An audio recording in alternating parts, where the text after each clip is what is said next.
প্রিয় ভিউয়ার্স, আসসালামু আলাইকুম। আমি ছোট্ট একটুক ব্যায়াম দেখাবো। আপনারা দেখবেন বিভিন্ন বয়সের বিভিন্ন শ্রেণীর মানুষের সেটা কাজে লাগবে। আমরা যারা বয়স হয়ে গেছে 40 আপ 50 আপ তাদের আসলে ব্যায়ামের দরকার। আমাদের এই দেহটার প্রতিটা অঙ্গ প্রত্যঙ্গে কাজের দরকার। যদি কোনো লোহার যন্ত্র কেহ লোহার যন্ত্র কেহ বসায় রাখে, কিছুদিন গেলে সেটা নষ্ট হয়ে যায়, এবং সেটা যদি কাজ করা হয় নিয়মিত সেটা কিন্তু ভালো থাকে। আমরা আমাদের দেহটাকে যদি কাজ না করাই, শুধু বসায় রাখি, আমাদের দেহে জং ধরে যাবে। তাই এই জং ধরা দেহকে একটু ভালো রাখার জন্য, সুস্থ রাখার জন্য আপনাকে কিছু ব্যায়াম করতে হবে। যাদের বয়স বেশি তারা যোগ ব্যায়াম করবেন। আমরা এভাবে না বসবেন, আস্তে আস্তে বসবেন, আস্তে আস্তে উঠবেন, আস্তে আস্তে বসবেন, আস্তে আস্তে উঠবেন।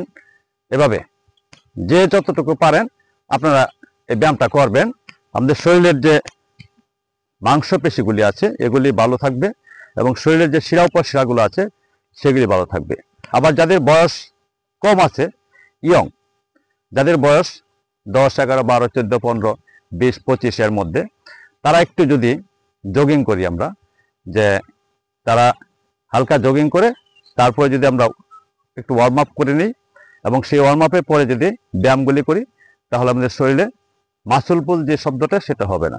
আমরা যদি একটু পাওয়াটাকে একটু নাড়াই আস্তে আস্তে, এবার যদি আস্তে আস্তে নাড়াই, তাহলে আস্তে আস্তে যদি এভাবে একটু নাড়াই, আমাদের ব্যায়ামটা কিন্তু খুব সুন্দর হবে। আমরা যদি এই ব্যায়ামটা করতে পারি, ইয়ং বয়সের ছেলে মেয়ে যারা আছে তাদের শরীর এবং দেহ দুটি ভালো থাকবে। শরীর যদি ভালো থাকে তাহলে মন ভালো থাকে, আর যদি মন ভালো থাকে তাহলে শরীরে কিন্তু ভালো থাকে।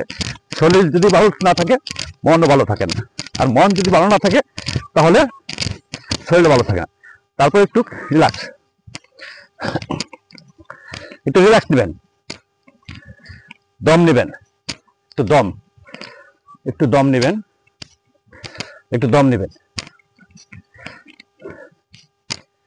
আপনি প্রতিদিন এভাবে 8 থেকে 10 মিনিট করবেন। আপনার শরীরের মাসল এবং মাংসপেশিগুলো সুস্থ থাকবে, আপনি সুস্থ থাকবেন। অনেকে বলে গ্যাসের সমস্যা। কিসের গ্যাসের সমস্যা?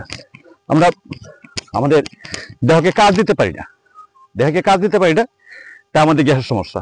যাতে ভালো থাকবেন। আল্লাহ হাফেজ, আসসালামু আলাইকুম।